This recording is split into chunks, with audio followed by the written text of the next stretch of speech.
They are not for chopsticks, they're for walking.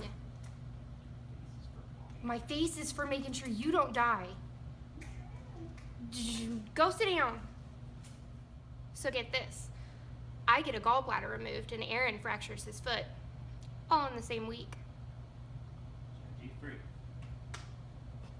Judgy-free. Totally. Hey guys, how are you doing today? I am bringing you my August wrap-up. Now I know that I had an August TBR, and I told you that I was going to read these 3 books, and I said that I was going to read these 2 books. Now, I will say I read a majority of what I said that I was going to read, but okay guys, so TBRs are things that I have a struggle with. Like, I'm a mood reader, so I have to be in a certain mood for a certain type of book, or I'm not going to read it, and it's just not going to happen. It's like a school report. Like, they say that you have to read this book, and even if you really wanted to read the book, and you turn around and you're told that you have to read it, you're like, I don't want to read it now. That's sort of how I am when I give myself a TBR. So, I said that I was going to read 5 books, and I read 4, 3 of which were on my original August TBR. So without further ado, I will get started. The very first book that I read was Brownies and Broomsticks by Bailey Cates. This was an adorable cozy mystery, guys. It's all about Kate Lightfoot, and she's moving home to help her aunt and uncle start a bakery. She's actually the baker, and her aunt and uncle have sort of retired in a way, and they want to start their own bakery shop.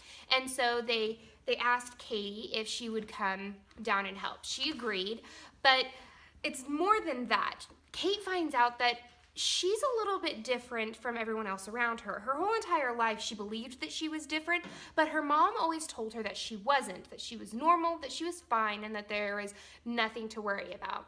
Well, you find out that Katie's aunt is a witch, and that soon she finds out that all of those feelings that she had growing up, and when she knew what the right ingredient was to put in her bakery, she's a witch too, a hedge witch to be specific. And one of the customers at their bakery, it's one of their first opening gigs, dies. Now, she wasn't a very nice woman, so I'm not really salty or sad about it, but they do try and blame Katie's uncle. And so it's the whole entire book revolves around Katie trying to prove that her uncle is innocent. And it was a really, really good read. I will put down below what I rated it on Goodreads, because off the top of my head, I cannot think.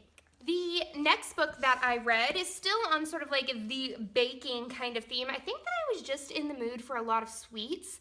Aaron and I were also watching a lot of The Great British Baking Show on Netflix, so I blamed that as well, and maybe that's also why I gained a few pounds, because sweets.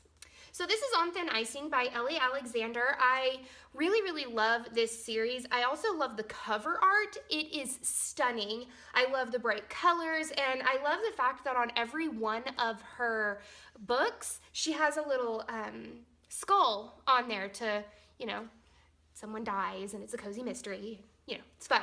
So this is all about Jules Capshaw, and she lives in Ashland, Oregon.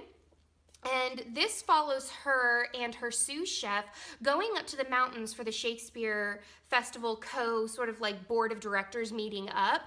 Well, it's the middle of winter, and they're going up the mountain to go to these cabins. It's supposed to be absolutely stunning, the perfect place to raise money for the next year's festival. Well, someone dies, someone that you don't necessarily like, which, again, not that bad. But Jules and her sous chef and the ex-husband that she ran away from, they all end up stuck on the top of the mountain trying to figure out the whodunit before the police can get there. The police are locked away from the high mountain because of all of the snow and the storms. And so it's all up to Jules to sort of figure out who did it, who murdered the barkeep. And it was really, really good. Okay, so this month was sort of a cozy mystery month, okay guys? It was the beginning of the school year and I didn't want to come home and read anything like super mind-boggling. So again, it's another cozy mystery. It's A Midwinter's Tale. Tale, T-A-I-L. It's a magical cats mystery by Sophie Kelly. And I love Sophie Kelly's books. They're so quirky and just different than a lot of cozy mystery books.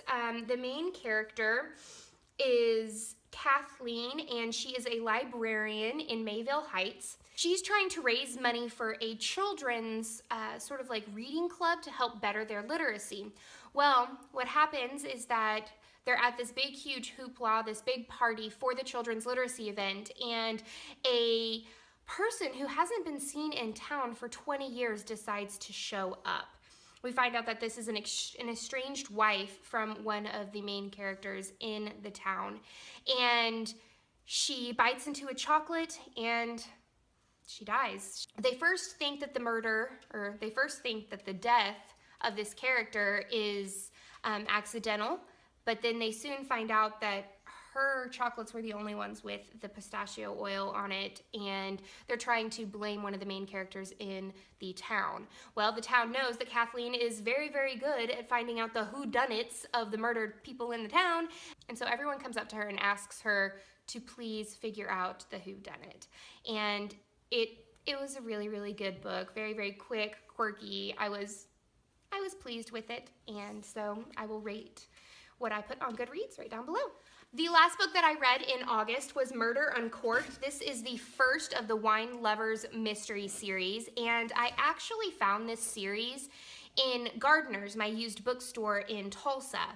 And it's written by Michelle Scott, and I bought the first two, and I was excited. I liked the fact that they were sort of a shorter kind of cozy mystery, and I delved into it, and it's all about this wannabe actress. Her name is Nikki, and she is working in a restaurant in I think it was like San Francisco, and one of the couple that she is waiting on, looks like they're on their first date. The girl date is rude, is cocky, is just a witch, basically. She was not a very nice person, and she got Nikki fired from her job because she didn't like how knowledgeable Nikki was about wines, and it was impressing her date. Well, the date, he actually goes out of his way to find Nikki at a wine bar down the street, and he apologizes to her. Not only does he apologize to her, but he is an owner of one of the biggest wine vineyards in Napa Valley, and he invites her to come back and be his personal assistant. And it's all about their relationship, sort of. Does she want to be his assistant? Does she not want to be his assistant on their very first night there? The main person that creates his wine is found murdered, and she's the one that finds him. Not only does he die, another person dies, and everything's sort of like piling up against Derek, who is the owner of the vineyard. And Nikki she doesn't believe that he is as bad as people are telling her that he is. So she goes out of her way to figure out what is going on, what's happening. Does someone have a vendetta against Derek? What's going on? And I really, really liked this. It was better than I thought that it was going to be. I'll tell you right here what I rated it on Goodreads. Something that I did find a little bit strange was the fact that after the chapters, they had recipes, which I'm perfectly a-okay with recipe books. If you don't believe me, I mean, Brownies and Broomsticks has recipes, On Thin Icing has recipes, but all of those recipes are at the end. This one actually, I liked it towards the end.